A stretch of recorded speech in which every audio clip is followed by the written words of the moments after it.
Mais le problème le plus grave est celui de l'Algérie, où l'insurrection a éclaté dès novembre 54. C'est à propos de ce drame que Raymond Aron publie en 57 La tragédie algérienne, où il affirme parmi les premiers que l'indépendance de l'Algérie est inéluctable. La majorité des gens clairvoyants savaient que l'indépendance était inévitable. Oui, mais disons que la tragédie algérienne est un livre qui va avoir un certain retentissement. C'est un pamphlet politique. C'est un pamphlet. Oui.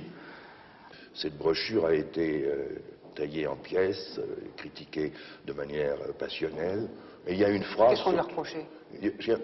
On me reprochait d'accepter l'indépendance algérienne et de justifier l'indépendance algérienne par des nécessités contraignantes. On me reprochait de ne pas employer le langage de l'idéologie, de ne pas condamner d'une manière solennelle la colonisation en tant que telle, mais de prendre le problème tel qu'il était. C'est qu'on avait le choix en maintenir pendant des années l'Algérie française par l'intermédiaire d'une armée, avec une protestation de plus en plus violente de la part d'une partie de la nation française, ou bien on trouvait une solution politique. Et il n'y avait que deux solutions politiques durables possibles. Lesquelles? Ou bien c'était à terme l'indépendance de l'Algérie, ou bien l'Algérie partie intégrante de la France.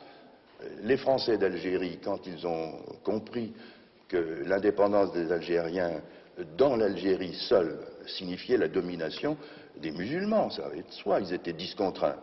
Alors les Français d'Algérie ont conçu l'intégration des musulmans d'Algérie dans la France entière.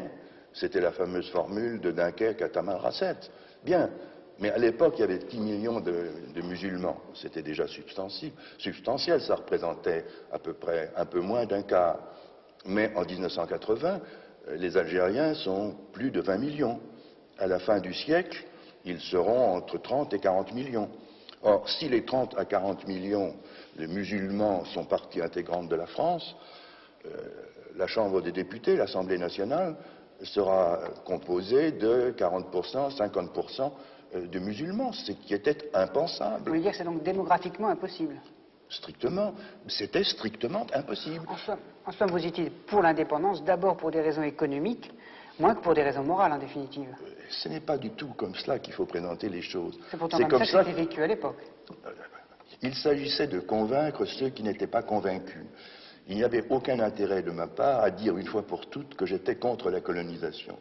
Parce qu'il y avait déjà des gens qui le disaient, et ce qui était important, c'est que je convainque ceux qui utilisaient l'argument contraire. La France ne permettra jamais que les Algériens d'origine européenne abusent de leurs avantages économiques actuels en cherchant à exploiter les musulmans. Mais elle n'acceptera jamais non plus que les musulmans profitent de leur nombre pour condamner à la tutelle ou au départ la minorité d'origine européenne. La France n'abandonnera jamais l'Algérie. Après la publication de la tragédie algérienne, vous n'avez pas écrit beaucoup d'articles finalement dans la continuité dans le Figaro là-dessus. Pourquoi? Parce que je n'avais pas l'autorisation. Vous n'aviez pas le droit d'écrire sur l'Algérie dans le Figaro? Non. Ce que je ne comprends pas bien, par contre, c'est qu'on vous interdit d'écrire dans votre propre journal sur un sujet aussi important que l'Algérie, et vous ne partez pas. Vous y restez. Écoutez, un journal a une certaine clientèle. Et je sais depuis longtemps qu'une des limites à la liberté de la presse, ce sont les lecteurs. Or, ça je l'ai constaté souvent, dans le Figaro comme dans l'Aurore, la majorité des lecteurs des grands journaux exigent de ce journal la justification de leurs opinions. Ceux qui cherchent dans les journaux seulement l'information sont probablement une minorité. Alors, si j'avais quitté le Figaro à cause de l'affaire algérienne, je n'aurais eu plus du tout la possibilité de m'exprimer. Nulle part je n'aurais pu écrire en faveur de l'indépendance algérienne. Car au bout du compte, quand j'ai le premier parlé de l'indépendance algérienne, ni l'Express, ni Le Monde ne m'ont donné raison. Pourquoi? Ils trouvaient que c'était trop en avant par rapport à l'opinion. En 57? En 57. Les intellectuels les plus engagés à l'époque autour de Sartre font le manifeste des 121, ce qu'on appelle le manifeste des 121, et vous ne le signez pas. Pourquoi? Cette motion donnait comme consigne, pour ainsi dire, aux jeunes Français de déserter, c'est-à-dire de refuser de répondre à l'appel.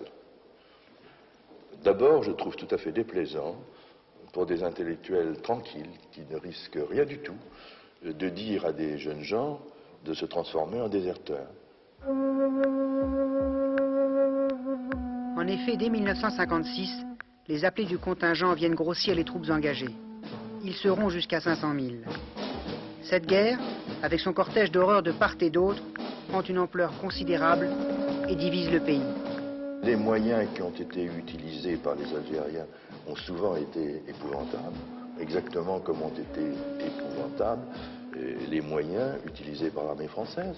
Il y avait eu le village de Melouza qui a été décimé, presque exterminé, par le FLN. Et le FLN a utilisé un terrorisme qui était épouvantable lui aussi. Oui, mais il y avait ça. Et je n'ai pas écrit de texte contre le terrorisme du FLN, pas plus que je n'ai écrit de texte contre la torture, bien que je déteste et le terrorisme et la torture. Mais je considérais que les atrocités des deux côtés ne se compensaient pas, elles s'ajoutaient, et que pour y mettre fin, il fallait mettre fin à la guerre. Pourtant, des personnalités de tous bords se mobilisent contre les tortures pratiquées par l'armée française en Algérie.